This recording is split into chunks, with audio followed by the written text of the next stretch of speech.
Assalamualaikum warahmatullahi wabarakatuh. Kembali lagi di Lais Media.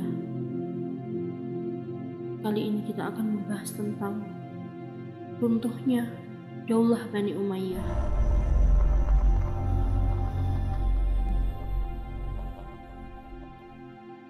Seratus tahun pasca wafatnya Rasulullah Shallallahu Alaihi Wasallam, Damaskus bergejolak. Korupsi para khalifah dinasti Umayyah makin menggerogoti sendi terkecil rakyatnya. Pemberontakan meletus dari Transoksiana dan Afrika di bawah kendali suku Berber. Belum lagi bekas koloni Bizantium yang seolah enggan menyatu dengan Umayyah, tetapi sungkan mengamini keabsahan pemerintah mereka terdahulu. Dan hal yang paling membahayakan yaitu gerakan bendera hitam yang dikomandoi tokoh karismatik Abdullah As-Saffah Muhammad bin Ali bin Abdullah bin Al-Abbas, yaitu pendiri dinasti Abbasiyah. Riwayat tentang bagaimana dinasti Umayyah ini dihancurkan sedikit banyak bermiripan, atau lebih tepatnya adalah seperti dosa sejarah yang harus mereka tebus saat merampas tampuk kekhalifahan dari tangan Husain bin Ali. Namun Allah berkehendak lain. Para pemberontak yang kelak berhasil mendirikan dinasti Abbasiyah gagal menumpas seorang remaja berusia 19 tahun yang dijuluki Elang Quraisy. Saat kekhalifahan dinasti Umayyah berakhir di bagian timur negara Arab, pemuda yang dijuluki Elang Quraisy yaitu Abdurrahman bin Muawiyah bin Hisham bin Abdul Malik bin Marwan, atau yang kerap disebut dengan Abdurrahman Ad-Dakil.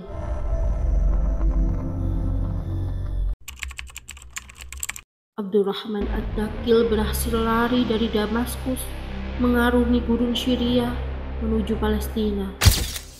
Ia adalah putra mahkota terakhir dari dinasti Umayyah yang berhasil selamat. Kegigihan dan keberanian Abdurrahman Ad-Dakil kemudian menuntunnya menyeberangi Gunung Sinai ke Mesir, lalu melewati beberapa wilayah Afrika menuju Andalusia yang telah ditaklukkan oleh nenek moyangnya semasa dinasti Umayyah berjaya. Abdurrahman Ad-Dakil diikuti oleh 400 budak yang masih tetap setia pada sisinya. Abdurrahman lebih memilih Andalusia daripada harus merebut kembali kekhilafahan dari Bani Abbasiyah. Berbekal pasukan yang dihimpunnya selama perjalanan, dia kemudian memilih menyerang Cordova dan berhasil menaklukkan kota itu. Kemudian ia menjadikannya ibu kota kerajaannya yang baru, yaitu dinasti Umayyah kedua. Abdurrahman Ad-Dakil membangun kokoh kerajaannya selama lebih kurang 30 tahun. Tatkala ia wafat pada tahun 172 Hijriah, ia meninggalkan kerajaan yang sangat kuat yang ia wariskan kepada anak-anaknya.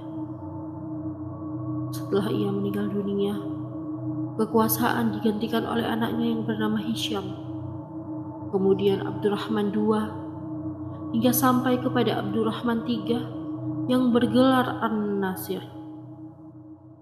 Hingga pada masa kepemimpinannya ini, negeri Andalusia terkenal dan mencapai puncak kegemilangan dan kemajuan. Kekuasaan An-Nasir ini berjalan selama setengah abad. Pada masa inilah, negara Andalusia mendapatkan kebaikan-kebaikan di bawah naungan Islam. Negara Andalusia meminta kepada kerajaan-kerajaan Kristen yang ada di sekelilingnya untuk bergabung dengannya, sehingga Cordova, negara-negara Andalusia lainnya, menjadi pusat ilmu pengetahuan, tempat yang dituju dan ditetangi oleh para penuntut ilmu, dan ibu kota bagi kebudayaan dunia internasional yang tinggi. Pada tahun 350 Hijriah, Abdurrahman An-Nasir wafat. Tahta kekuasaannya diambil alih oleh anaknya Al-Hakam bin Abdurrahman An-Nasir, kemudian dilanjutkan oleh cucunya Hisham, yang sangat lemah, yang kekuasaannya itu diambil alih oleh petugas kerajaan. Di antara petugas yang terkenal adalah Al-Mansur bin Muhammad bin Abdullah bin Abu Amir, yang menjalankan hukum dengan mengatasnamakan Bani Umayyah dengan bantuan dari ibu khalifah yang bernama Sabah. Walaupun tidak berselang lama, ia mampu mengembalikan tampuk kekhilafahan untuk dirinya dan anak-anaknya. Ketika itulah ia mampu membangun kerajaan yang disandarkan kepadanya, yaitu Daulah Al-Amiriyah. Kemudian urusan-urusan kekuasaan Bani Umayyah kembali dipegang oleh orang-orang Bani Umayyah pada masa-masa yang tidak begitu lama, yang penuh dengan kekhawatiran. Hingga akhirnya pada tahun 422 Hijriah mereka kalah. Dan pada saat mereka dikuasai inilah negara-negara kecil yang lemah berdiri di Andalusia. Masa-masa ini berdirilah kerajaan yang dikenal dengan kerajaan Muluk At-Tawaif, yaitu raja-raja kelompok. Masa-masa ini adalah masa-masa kaum muslimin banyak mengalami perpecahan, kelemahan, dan pertikaian yang mengarah kepada keruntuhan.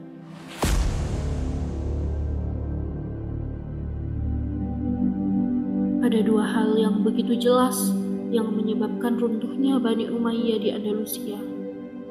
Yang pertama, mereka tidak memahami keadaan-keadaan Andalusia, atau mereka hanya memahaminya, namun mereka tidak melakukan apa yang dituntut oleh keadaan Andalusia tersebut. Dan keadaan yang paling tampak di Andalusia adalah keberadaan orang-orang Kristen yang selalu mengawasi setiap ada pergerakan yang dilakukan oleh orang-orang Bani Umayyah, dan terdapatnya bermacam-macam suku yang hidup di negeri mereka dan bernaung di bawah bendera mereka. Tidak ada yang bisa menyatukan mereka kecuali ikatan yang paling kuat dalam sejarah, yaitu Islam.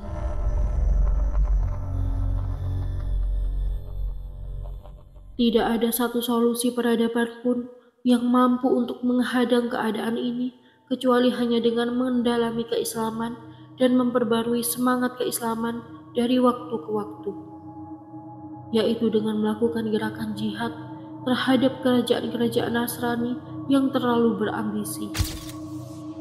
Gerakan-gerakan jihad yang mampu menyerap masalah-masalah suku yang ada di dalam tubuh Bani Umayyah. Di saat yang bersamaan, orang-orang Kristen berdiri mempertahankan kerajaan mereka. Mereka berdiri untuk membentengi diri, bukan untuk menyerang. Perkara kedua, yang juga sangat jelas menjadi penyebab keruntuhan Bani Umayyah, yaitu sebagian penguasa mereka membiarkan urusan-urusan penting mereka diurus dan diatur oleh para perempuan, yang menyebabkan Mansur bin Abi Amir mencuri atau merebut kekhalifahan dengan mudah. Dan di antara fakta-fakta sejarah yang bisa kita ambil manfaatnya jika kita menyadarinya dan menyadari undang-undangnya, bahwa suatu negara jika tidak bisa memahami keadaan yang ada di dalamnya dan selalu memberikan solusi yang baru untuk menjawab situasi ini, maka negara tersebut lambat laun akan runtuh dan hilang. Permasalahan inilah yang menimpa Bani Umayyah di Andalusia setelah mereka berkuasa selama lebih kurang 3 abad. Wallahu a'lam bishawab. Kami Lais Media mohon pamit. Assalamualaikum warahmatullahi wabarakatuh.